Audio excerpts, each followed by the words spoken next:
So,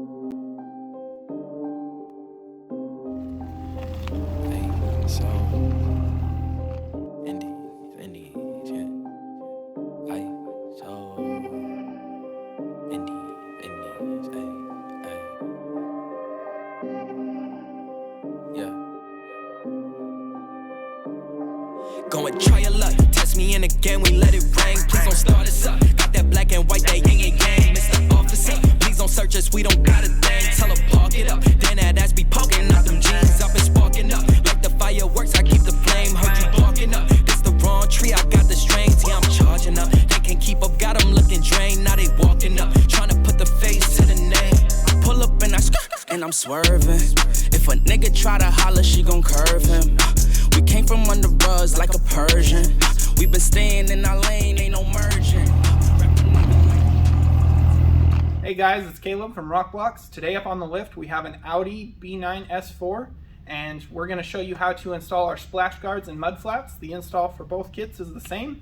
On this particular car we're going to be installing our splash guard kit, so let's go ahead and dive right in. Here we have the tools laid out for installation. What you'll need is a T20 Torx to remove some OEM fasteners from the rear. We'll need a level, a screwdriver to help pry out some inserts. We'll need a Phillips head screwdriver for putting the mud flaps on, and then we're just going to use a 2mm Allen key as our punch to help pop out the rivets on the front, and also just kind of a hammer to help with that. If you're not able to just push those out, just a light tap will do. And so let's go ahead and show you on the vehicle. Here we have the front laid out. What you're going to get is your splash guard or flap for that corner. You'll also get the necessary hardware, and we'll just go ahead and put that on the screen. Alright, so here we are at the front of the vehicle. What we're going to do to start is punch out the rivets here on this upper trim piece, that hole, and that hole. Now we're going to remove the OEM rivets in this plastic trim piece. To do so, we're going to take our 2mm Allen key or punch, and we'll just give the center just a light tap, pushing that in. Once the cores have been popped out, you can go ahead and take your screwdriver or just pull that trim and remove that. We can go ahead and install that between our flap when we go to install, hiding our clips. So let's go ahead, we'll get our clips on, and then we'll begin mounting. Alright, so we're going to take our little red nylon clips, and we're going to place it over this bottom hole right here, just by pushing the liner back a little bit to gain access. Like so. And then we're going to put it on that uppermost hole.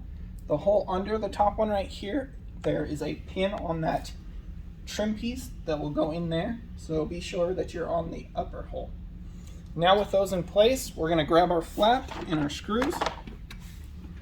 We're going to place the screw through the washer, and then we're going to place it through the flap. We're going to grab our trim piece, and we're just going to get that started by hand.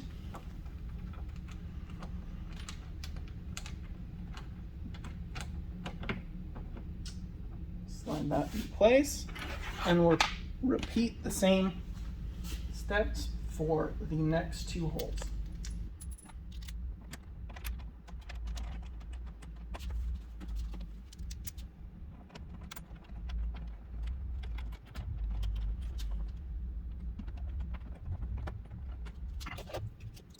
Now with that in place, we're going to take our Phillips head driver and we're going to tighten those so that they're just barely snugged up.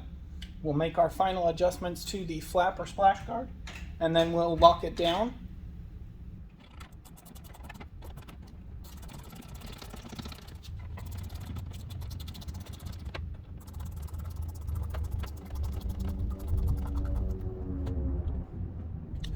Alright, with that just snug, now we're going to go ahead, take our level, check it on the bottom, and set it to where it is just barely to the outside of the center, just adding just a little bit of camber to it, or to whatever looks best to you. Once you get it in position, you'll go ahead, fully tighten those three down, and that's how you install the front. You can repeat those same steps on the other side. Let's go ahead and jump to the rear. Here we have the rear laid out. What you'll get in your kit is the splash guard or mud flap for that corner and the necessary mounting hardware. We'll go ahead and put that hardware on the screen. Alright, now that we're at the rear of the vehicle, what we're going to do is remove 2 OEM screws from just inside the fender here and up here. Those 2 we'll remove. To remove these screws, we're going to use a T20 Torx on our driver. We've pre-loosened them so that we can just take them out by hand now. So we'll go ahead, get those 2 out of the way, set those to the side. We won't be reusing those. We'll be using the hardware provided in the kit. Now to mount them, we're going to grab the flap for this corner. We're going to grab one of our 3-inch screws, put it through a washer, put it through the bottom hole. We're going to put a secondary washer on the back side of that screw, and then our 1 3/4 spacer. And then we're just going to screw that back into the OEM insert.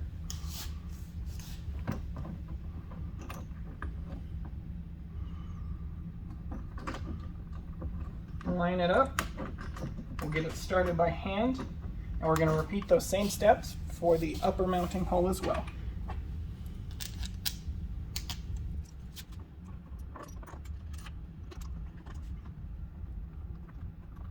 There we go. They're a little long, so you can get in there and look and align it. Get it started by hand. And with these rubber spacers, they're meant to be compressed so that way it'll form to the fender. We don't need to over tighten them so that way they sink in extra deep. We just need to get them up to where they can form to the fender and just a little past that till snug. So now, once we get this mounted on, we're gonna go ahead, set our general adjustment. We'll get those a little bit more snug, make our final adjustment, and then we'll fully secure them.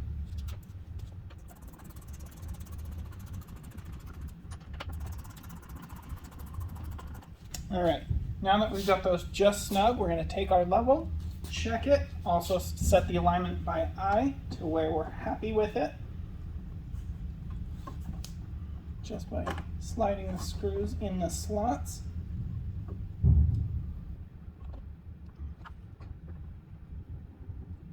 Now that we've got that in the position we want, we're going to go ahead and lock those down. If you want, you can come watch and you can see how it will conform to the edge here as we're tightening it down.